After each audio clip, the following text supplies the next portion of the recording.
દાહોદ જિલ્લાના ખેડૂતોને કમોસમી વરસાદને પગલે ડાંગર, મકાઈ, સોયાબીન અને તુવરના ઊભા તૈયાર પાકને મોટા પાયે નુકસાન પહોંચ્યું। દાહોદ જિલ્લો આદિવાસી બહુમૂલ્ય ધરાવતો જિલ્લો છે અને મુખ્યત્વે ચોમાસા આધારિત ખેતી થતી હોય છે, જ્યારે ખેડૂત આખા વર્ષનું ભરણપોષણ ચોમાસામાં પાકેલા અન્નથી પોતાનું ગુજરાન ચલાવે છે। અહીં 85% લોકો ખેતી પર નિર્ભર છે।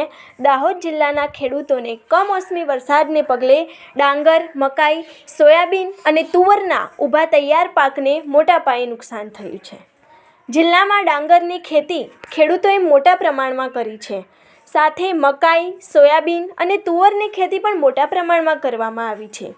જે કમોસમી વરસાદે ડાંગર, મકાઈ, સોયાબીન અને તુવરના ઊભા પાકને નુકસાન પહોંચાડ્યું છે।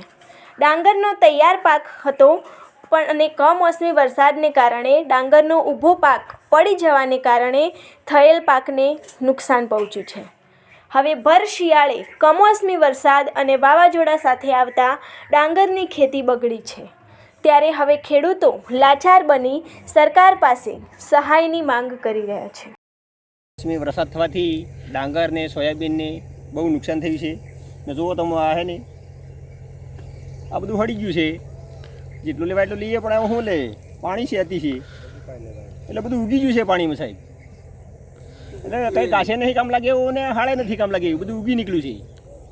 એટલે ખેડૂતો બહુ પરેશાન થાય, પણ હવે શું કરવું, આ માથે અધીન આ રોવે એવું છે। શું નામ છે આપનું? આપણું બગોરા વેચાત ગેંદાલ, ગામ છલોર, વાલરા ફળિયા।